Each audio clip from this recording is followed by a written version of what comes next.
So in terms of state representations, what states should be doing is making it clear to the Biden administration that this case is unacceptable, that he should be released. Also with the UK, because the UK has a role here, the UK is detaining Julian Assange. He's not been convicted of any crime, he's being held only on remand. This is after serving a 50-week prison sentence for breaking bail, which I understand is unprecedented, it's certainly disproportionate. And he's been held now in this high security prison for 2.5 years, where the very mental health issues that we heard as the basis for the decision against extradition, those very issues are being exacerbated every day that he remains unjustly detained. There was reference to the UN Special Rapporteur on Torture in his documentation in this case. He found that Julian Assange in the Ecuadorian embassy, which the UN Working Group for Arbitrary Detention considered arbitrary detention, the UN Special Rapporteur for Torture has documented that he suffered psychological torture in the Ecuadorian embassy. He's now gone into a high security prison where he's surrounded by violent criminals.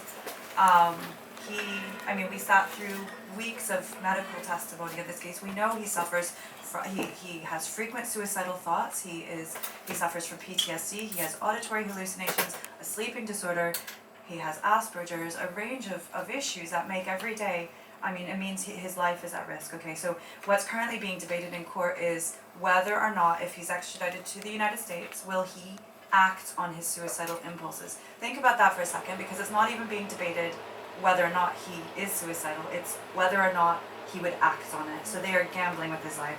So to me, the most valuable efforts right now vis-a-vis states are representations on the US to drop the case and on the UK about keeping him unjustly detained. We may see a scenario in a few weeks' time where if this court upholds the first instance ruling, if this court finds that, again, he should not be extradited on mental health grounds, he could still remain detained. In fact, I expect that based on what we saw earlier this year. The first instance court, the judge ruled that he must stay in detention because she found he still has incentive to abscond. So I think it's unlikely that another court would find differently under these circumstances. Humanitarian interventions are needed. He is not well. Maybe we talk about that for a minute. He's not well. He was not allowed to come to court 2 weeks ago, 3 weeks ago, where are we now? Even, we don't really know why, right? He requested to be able to come in person. He was not allowed. But the prison mistakenly brought him into the video link room, so he joined partly via video link, just intermittently in the first day. And what we saw was really quite shocking. He's heavily medicated.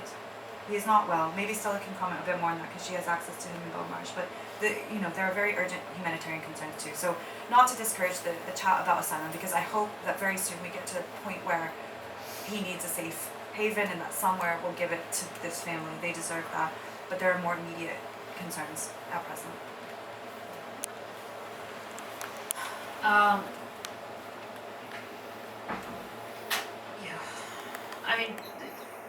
You have to understand how bad prison is for you, for your physical and mental health.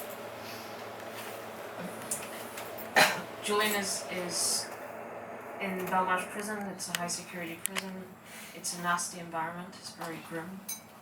The food he eats is awful. They spend about £2 a day, which is I think €3 a day on their food, and it's just the food will make you sick, and that's just one element.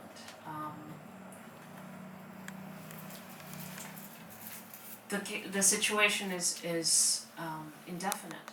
We don't know how long he'll be there for. When I go to see him, I meet other family members of other prisoners, and they're talking about, how long is your brother, husband, father in for? How long has he got left?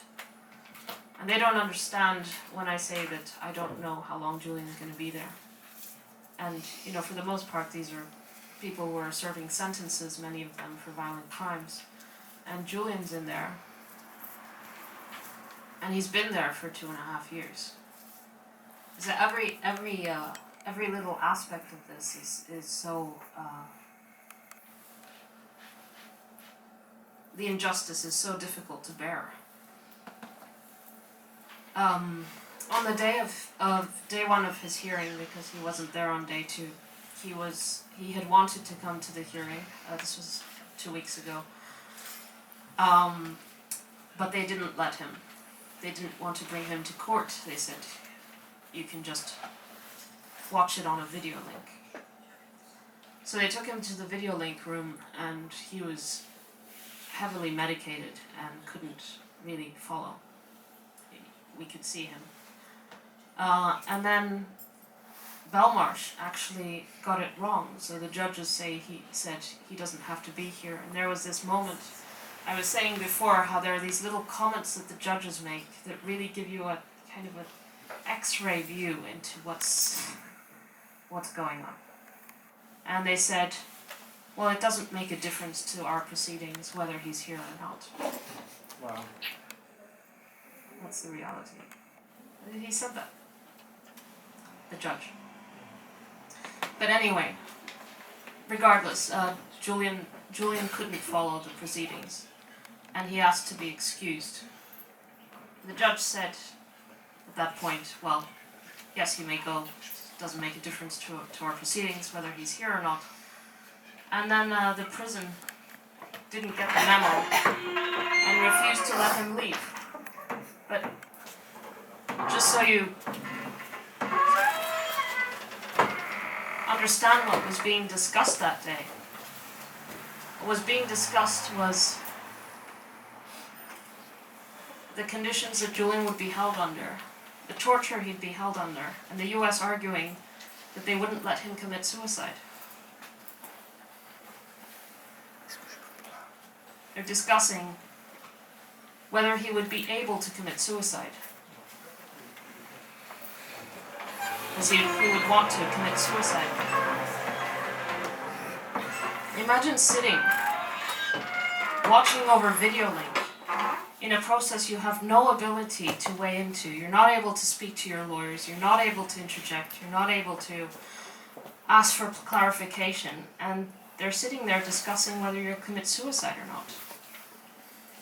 And how much isolation you're going to be under. And extreme isolation. We're talking about, well, they were saying, well, he can communicate with the other. The US was saying, he won't be isolated because he can communicate through the walls. Or he can have recreation, he can do crochet on his own. Or he can do exercise. We'll take him to a different cell, and he can exercise in a different cell.